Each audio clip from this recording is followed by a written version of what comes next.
and as though it's appointed to the motive of the protests, is that the organizers targeted the homes and businesses of elected leaders who support government, including the homes and the business of the National Assembly Majority Leader Kimani Ichung'wah, Molo MP Kimani Kuria, Mathira Member of Parliament Eric Wamumbi, Kieni Member of Parliament whose home and supermarket was also targeted, Joroge Wainaina, MP of Mbere, whose business premises and home was also targeted, Engineer Bernard Muriuki, and Laikipia East MP Mwangi Kiunjuri, among others, including a number of MCAs.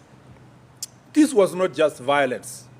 It was an orchestrated campaign of terror, an assault on our people, our constitution, our institutions, our values, and the very soul of this republic. What was billed as a peaceful protest was in truth a calculated disguise, a coordinated descent into chaos marked as civic expression, masked as civic expression. Beneath the banner of democratic rights, we witnessed a well-orchestrated campaign of political violence. What happened was not spontaneous. It was not random. It was deliberate, it was coordinated, it was funded, and it was premeditated and politically instigated. This is what was envisaged in Article 37 of our Constitution. The Inspector General of Police, through the Directorate of Criminal Investigations, is carrying out investigations to apprehend and bring to justice the organizers and financiers and this well-orchestrated campaign of violence. And I want Kenyans to rest assured that the government will pursue justice relentlessly on behalf of all the affected citizens.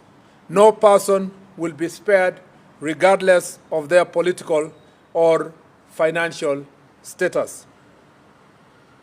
I know it's been promised before that every time such violence is meted on citizens in the name of protesting, promises have been made before that criminals will be charged.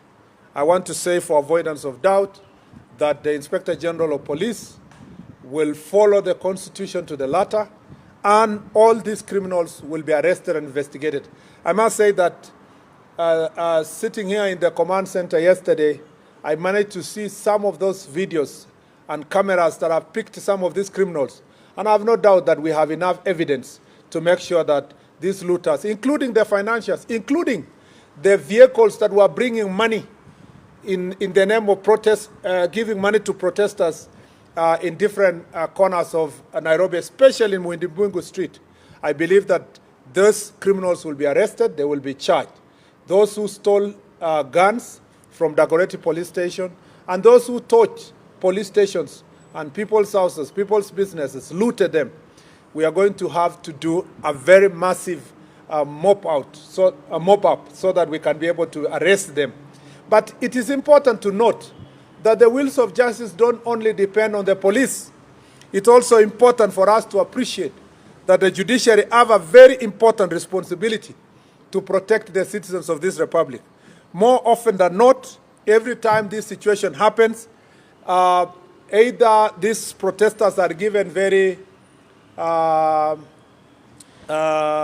favorable bail terms, or sometimes they are even released on free bond. It is up to the judiciary to decide if they want a country of law and order or they want anarchy akin to what we saw yesterday.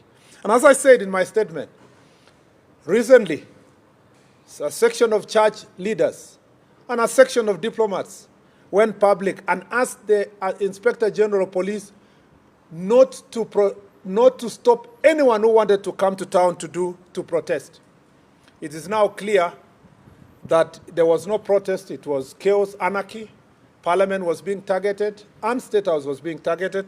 Those who planned this chaos had a very premeditated plan. They shared that plan, including online, and the plan was to take the symbols of authority and democracy, our symbols of democracy in the Republic, which is Parliament and State House, to make sure that they show that they have achieved some sort of a regime change. So this is nothing to do with protests. This is nothing to do with freedom of expression. It was an unconstitutional attempt to change the regime of this republic. And this is therefore, yesterday what the police did to foil was they were able to foil an attempted coup.